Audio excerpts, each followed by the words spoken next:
শাপলা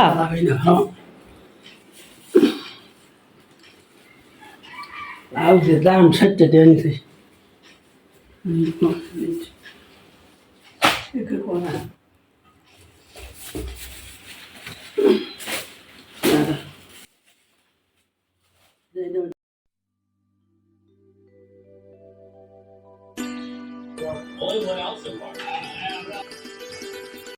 আমরা সাধারণত সব কিছুই ক্লিন করে থাকি, সেটা হোক ঘরে বা বাহিরে, কিন্তু যা দিয়ে সৃষ্টিকর্তাকে চোখে খুশি করাই সেটাই ভুলে যাই। জাস্ট হুইল পাউডার দিয়ে ওভারনাইট ভিজিয়ে রেখেছি, তার দরুন মাশাআল্লাহ কতটা ক্লিন হয়ে গিয়েছে।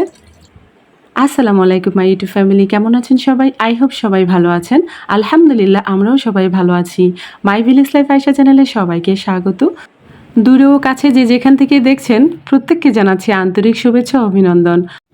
নতুন একটি ভিডিও নিয়ে আসলাম আপনাদের মাঝে। যদি ভালো লাগে চলুন কিছুটা পথ আমার সাথে। কুশি কাটা দিয়ে একটু কাজ করছি, কিছুদিন পর পর একটু একটু করি, যদি ভুলে যাই। যে কোনো কাজই আপনি শিখতে পারবেন, খুবই সহজ, কিন্তু এটা ধরে রাখা আসলে কঠিন। সেজন্য মূলত মাঝে মাঝে টুকটাক কাজ করি, যেন একদম ভুলে না যাই। তবে যে সময়টা আমি কাজের জন্য নিলাম সেটা একদম পারফেক্ট সময় না, কারণ মাথায় হঠাৎ করে চলে আসলো ফজরের নামাজের সময় হাজব্যান্ড বলেছে বাইরে যেহেতু রিমঝিম বৃষ্টি হচ্ছে, তাহলে আজকের মেনুতে খিচুড়ি রাখো, পাতলা খিচুড়ি করবা সবজি দিয়ে। তাই আর কি করা, কাজটা রেখে দিলাম এবং চলে গেলাম রান্নাঘরে। এবার ফ্রিজে দেখলাম কি কি সবজি আছে, যা যা আছে অল্প করে নিলাম। জানেন খিচুড়িটা রান্না করতে কিন্তু অনেক অল্প সময় লাগে, তবে গুছিয়ে নেওয়াটা আমার কাছে একটুখানি ব্যাপার মনে হয়, মানে একটু সময়ের ব্যাপার মনে হয়। কি কি নিব সেটা একটা চাপ আছে, কতটুকু নিব সেটা একটা চাপ আছে। আমরা যারা গ্রামে থাকি আমরা অবশ্য আন্দাজ করে সব কিছু করে নিই, আমরা অত মেপে ঝুপে কাজ করতে জানি না। শুক্রবার শনিবার অফ ডে থাকে সবাই বাসায়, মূলত সেই জন্য স্পেশাল খাবার বরাবরের মতো হয়, সবার ঘরেই কম বেশি হয়ে থাকে, আমার ঘরেও তাই হয়। তবে আমি মাঝে মাঝে ভাবি অফ ডে তো সবারই আছে, আমাদের গৃহিণীদের কবে হবে। আজকের ওয়েদার ডিমান্ড আমারও ছিল শনিবার সকালটা রিমঝিম বৃষ্টি, আর মনে হচ্ছে আমি একটু ঘুমিয়ে নেই, যেহেতু ঘরে সবাই ঘুমিয়ে আছে। আজকে লোভ জাগছে, অন্য সময় তেমন একটা জাগে না। আর আমি যেহেতু নামাজ কোরআন পড়ে ঘুমাই না, বরাবরের মতো হাঁটতে যাই বা অন্যান্য কাজ করে থাকি, তাই খুব একটা ঘুমের চাপ আসে না। তবে আজকে মনটা ভীষণ চাচ্ছে একটু ঘুমিয়ে নেই, কিন্তু কি আর করা। আমি যখনই বলতে যাব আজকে কোনো কাজই করব না, যেহেতু হেল্পিং হ্যান্ড আসছে না, তো সেই জন্য মূলত রাতেই আমি হাঁড়ি পাতিলটি ধুয়ে নিয়েছি, তো এখন সেরকম চাপ নেই। তাই একদম ঘুমাবো, তারপরে ঘুম থেকে উঠে নাস্তা পানি যা করার করব, প্রয়োজনে বাহির থেকে কিনে আনবো, তারপরও ঘুমাবো। কিন্তু সেই কথা বলার আগেই নুরের আব্বু বলে দিয়েছে আজকে খিচুড়ি হোক।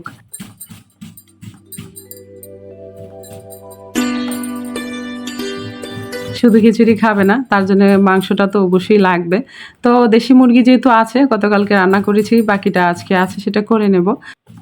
গতকালকে মানে শুক্রবারে শাপলাটা নিয়ে এসেছিল দারোয়ান আঙ্কেলে, তো আজকে এটা রিটার্ন ওনাকে দিয়ে দিব।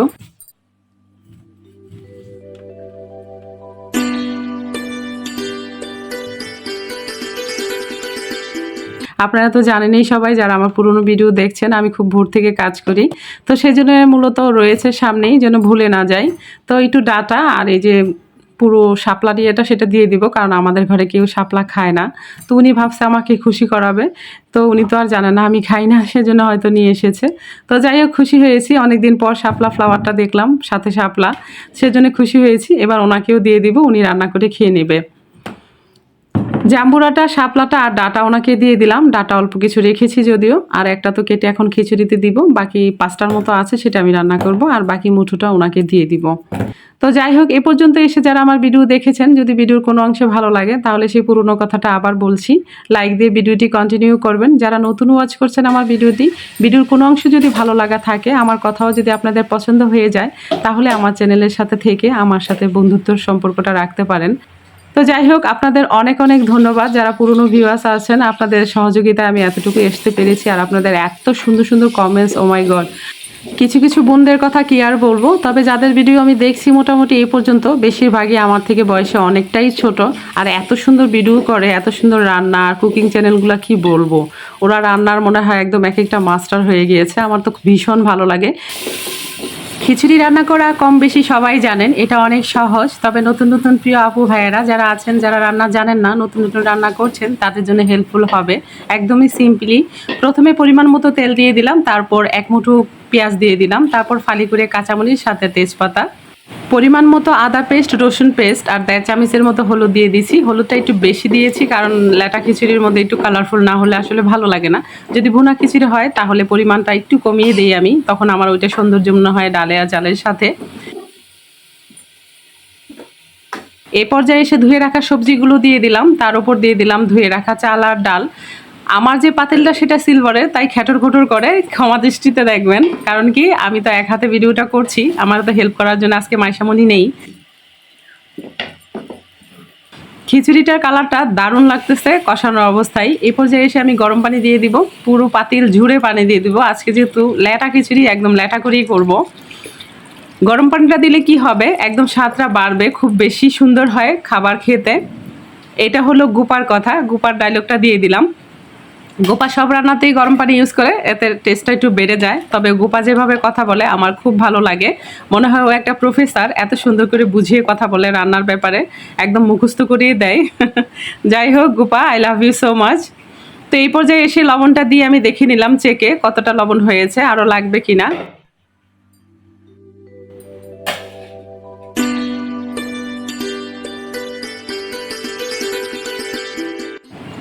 ঘরে থাকা কলা ছিল, আর কলাগুলো এমন অবস্থা হয়েছে, বাচ্চারা তো ভুলও এটা ধরবে না, কেমন একটু মজে গিয়েছে আর কি। তো এখন কি করা যায়, যেহেতু বৃষ্টি হচ্ছে বাইরে মুষলধারায়, তো তার সাথে একটু ভাজা করা তো ডেফিনেটলি বানতা হে বস। আমি এখানে যা যা নিলাম, 2টা কলার সাথে 2 কাপ পরিমাণ চাউলের গুঁড়া, 1 কাপ পরিমাণ আটা বা ময়দা, আপনারা যেটাই দিতে পারেন, পরিমাণ মতো লবণ। আমি এখানে একটু গুঁড়ো দিয়ে দিব, গুড়টা আমার খুব পছন্দ, আপনারা চাইলে এটা নাও দিতে পারেন, এটা আসলে অপশনাল।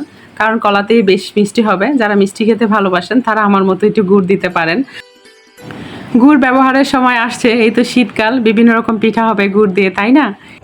এই পর্যায়ে এসে আমি একটু নারকেল কোড়ানো দিয়ে দিব। নারকেল কোড়ানোটা আমার বেশ লাগে খেতে আসলে। আপনাদের কেমন লাগে জানাবেন তো। আমি তো যে কোনো পিঠাতে এই ধরনের ভাজা গুঁড়াতে নারকেল দিতে পছন্দ করি। পিঠাতে কেন, শুধু শুধু নারকেলটাও খেতে আমার অনেক ভালো লাগে।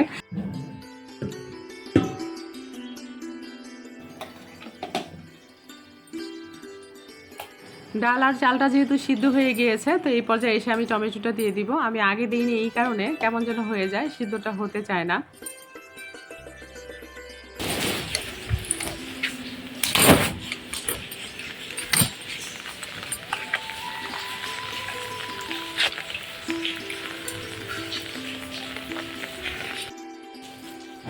রিমঝিম বৃষ্টি মিষ্টি হাওয়াতে।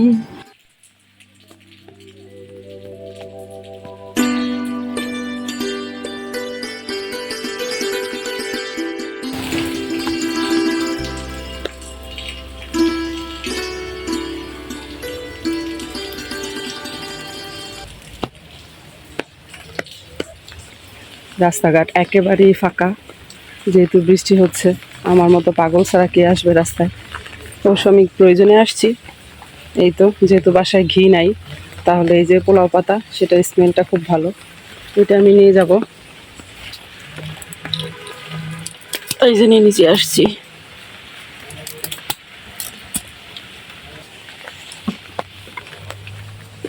এই কচুটা কি খাওয়া যায়? দুষ্টুমি করলাম, এটা পাতা বাহার, সেই সুন্দর।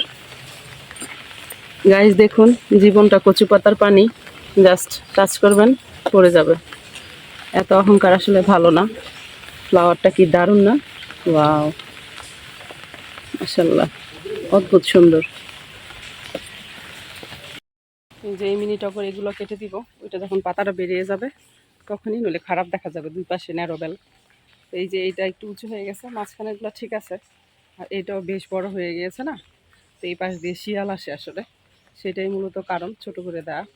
কারণ এদিক দিয়ে মানুষজন আসা যাওয়া করে, আর তাছাড়া আমার বাচ্চারাও বের হয়, সন্ধ্যার সময় আসে মাগরিবের পর, সেই সময়টা আমি সিসি ক্যামেরায় দেখি আসলে। শুধু একটা না, 4-5টা একসাথে দল করে আসে। মন চাইতেছে একটু সামনে আগাতে, কিন্তু চুলায় তো খিচুড়ি, তারপর 12টা বাজবে পুরে।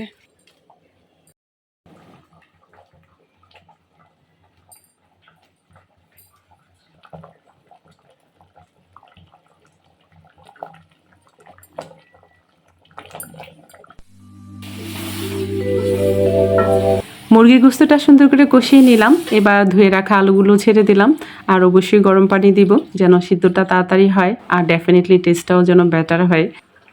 ঘর গুছানো, ভালো রান্না করা, গাছ লাগানো, গাছের পরিচর্যা, বউ সাজানো, সংসার পরিপাটে ভাবে সাজানো, সুন্দর করে কথা বলা, দেখতেও মাশাআল্লাহ অনেক কিউট আপনি। আর কি কি গুণ আছে আপনার? জাতি জানতে চায়। ভিডিও সুন্দর হয়েছে আপু। জায়রা কিচেন থেকে তুমি এত সুন্দর একটা কমেন্ট লিখেছো। তুমি ডে 1 থেকে আমাকে ভালো করে কমেন্ট দাও। সবারই সময়ের স্বল্পতা, তাই মাঝে মাঝে এই কমেন্ট অনেক সুন্দর আসে, আর মাঝে মাঝে প্রয়োজনীয় দাও, সেটা যেমন আমরাও দিই। তোমাকে অসংখ্য ধন্যবাদ dear sister, you are so sweet. তোমার মনটা খুবই সুন্দর। যার মন সুন্দর সে সব কিছু সুন্দরভাবে তার সুন্দর চোখ দুটো দিয়ে দেখে, এটাই স্বাভাবিক। আমি ইউটিউব জগতে এসে এত ভালো ভালো আপু পাবো আমি কল্পনাও করতে পারিনি। আপু বললে ভুল হবে, বেশিরভাগই তোমরা আমার বয়সে অনেক ছোট। আমার ছোট ছোট কিউট বোনেরা এত সুন্দর ভালো রান্না করতে জানো, ব্লগিং করতে জানো, কথা তো অবশ্যই ডেফিনেটলি সুন্দর করে বলো। যারা কমেন্ট করছো এবং দেখছো, উভয়ের সবাইকে আমার অন্তরে অন্তঃস্থল থেকে অনেক দোয়া ও ভালোবাসা। আজকের মতো এখানেই রাখছি, দেখা হবে নতুন কোনো ভিডিওতে। আল্লাহ হাফেজ।